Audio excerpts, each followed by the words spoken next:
नारद जी को विनोद भाव में वृंदावन के संत लोग आपस में विचार करते हैं।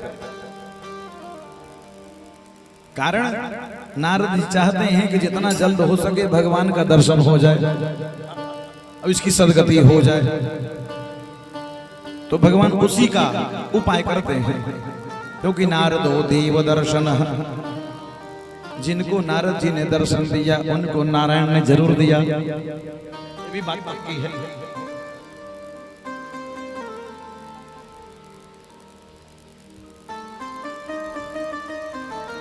नारद जी ने कहा सुन सुन इधर बताओ,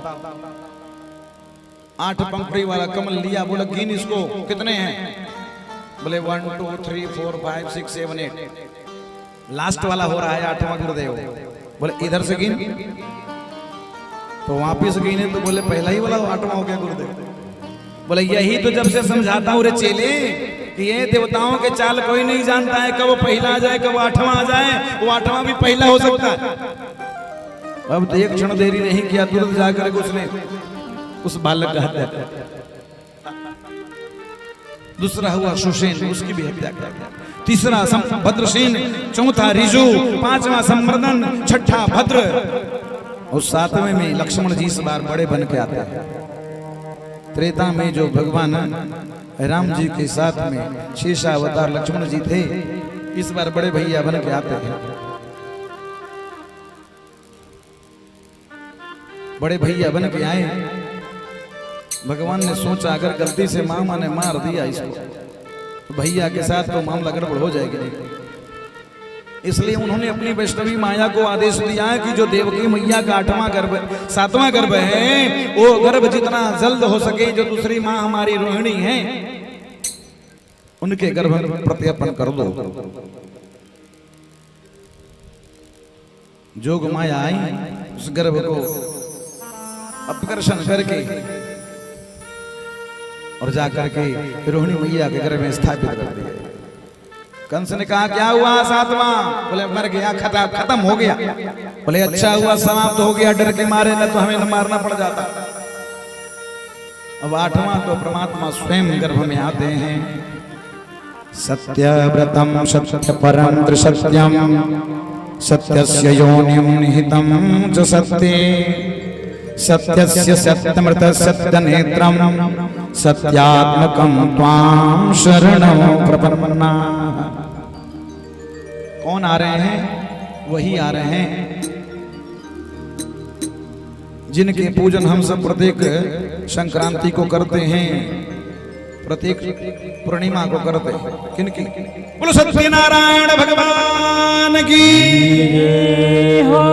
वही तो त्रिकालातीत सत्य हैं, इसलिए उनका नाम सत्य है। जो पहले भी सत्य था, बाद में रहेगा, आज भी सत्य है। ऐसी त्रिसत्यम भगवान आए। 8वां गर्भ,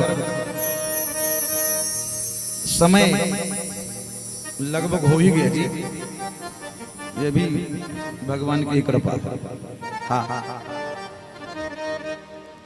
निशीथीतम उद्भुते जायमान जनार्दने देवक्यां देवरूपिण्यां विष्णु सर्वगुहाशय। चतुर्भुज रूप में वही कारागार में प्रकट हो गए। और जब से 8वां अष्टम गर्भ हुआ है, तब से कंस ने बहुत कड़ा पहरा लगा दिया कि देखना 8वां भाग न जाए। 20,000 सैनिकों का पहरेदारी चल रही है जी। भाद्रपद महीना, कृष्ण पक्ष अष्टम्याम तिथौ, बुधवासरे, रोहिणी नाम नक्षत्र। भाद्रपद महीना क्यों? क्योंकि भद्र मतलब कल्याण, वो कल्याण वाली महीना, इसलिए भाद्रपद। कृष्ण पक्ष क्यों? कृष्ण पक्ष इसलिए कि भगवान स्वयं कृष्ण का जब नाम पड़ेगा उनसे नाम से रिलेटेड है, संबंधित है, इसलिए कृष्ण पक्ष। और रोहिणी नक्षत्र क्यों?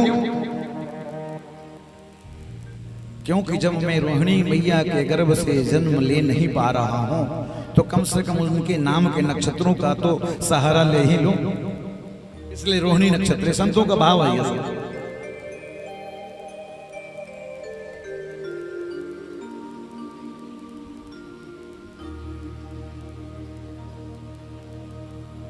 अष्टमी तिथि, अष्टमी जो है वो माया का प्रतीक है। राम जी नौमी में लेते हैं, वो मर्यादा का प्रतीक है, वो ब्रह्म का प्रतीक है, क्योंकि पूर्णांक है, खत्म नहीं होता, कम ज्यादा नहीं होता। 9 के पहाड़ा में पूरे जोड़ोगे तो 9 ही 9 होता। 9 दूना 18, 8 1 9, 9 3 27, 2 7 9, 9 9 81, 8 1 9, ऐसे कर कर।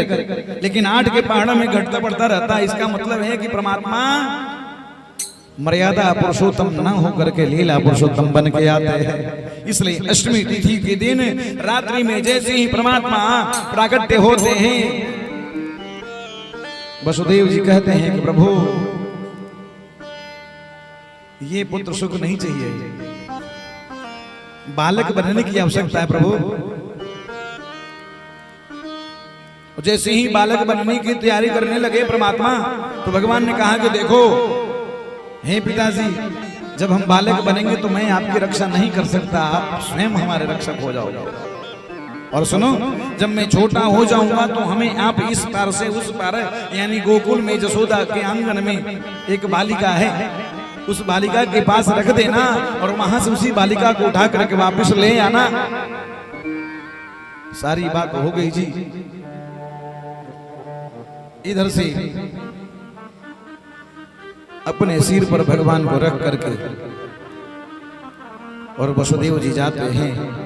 जमुना महारानी कालिंदी हैं, उन्होंने सोचा हमारे पति देव आ रहे हैं।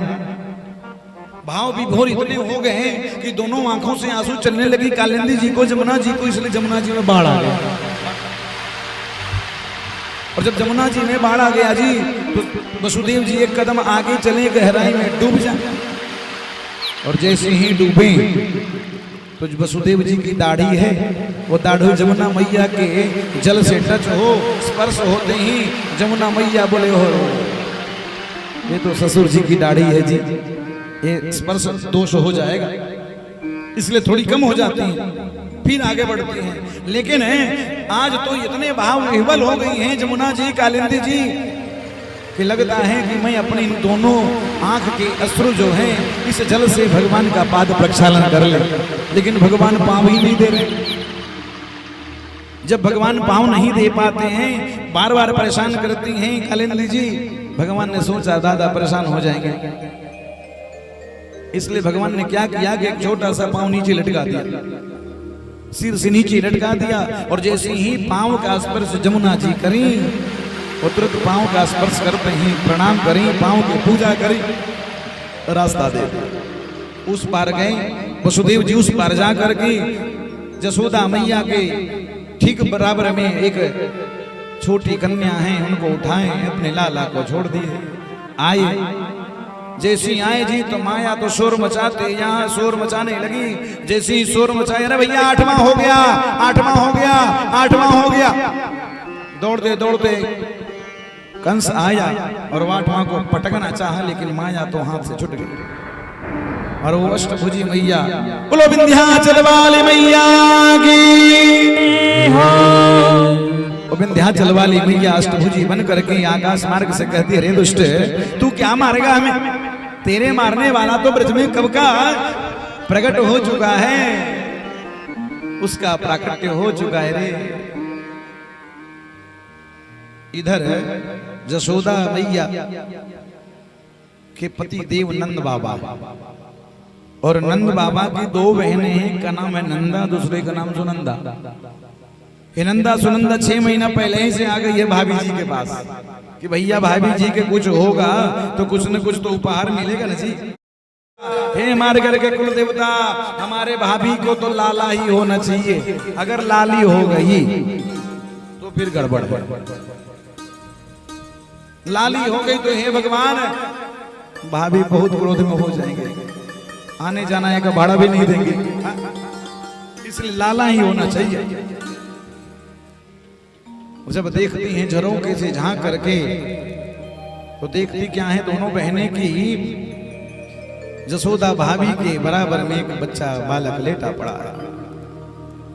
संतों का एक मत है यहाँ कि जब वसुदेव जी गए थे लाला को लेकर के लाली को लाने, तो उस समय यशोदा जी का जो पीठ था वो बालिका की तरफ था, मुख दूसरे तरफ था, इसलिए उनको पता नहीं चला और बालकों की चोरी करके वसुदेव जी चल दिए।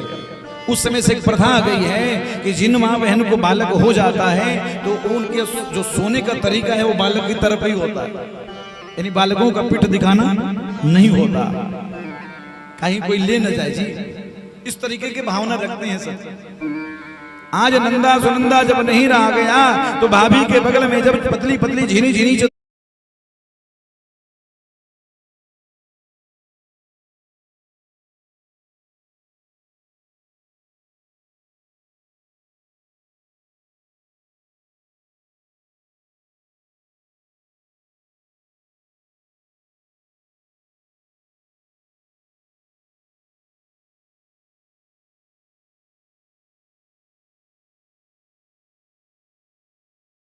दरिया में एक बालक देखती है तो सोचती है कि जाके देखिए लोग कि लाला है कि लाली है, अब तो रहा नहीं जा रहा ना, वो दौड़ के जा करके देखती हैं और चादर हटाती हैं तो देखती हैं कि तो लाला है, दौड़ करके आती हैं नंद बाबा के पास कहने क्या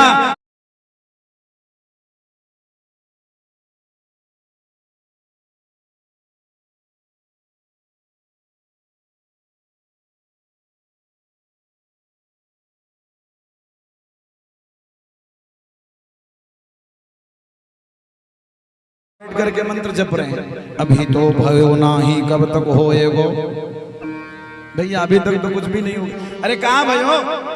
नंद बाबा ने कहा रे लाली तू बता कहाँ भयो? बोले बाबा आपके घर तो छोरा भयो है, आपके लाला भयो है भैया, इसलिए भैया बधाई हो।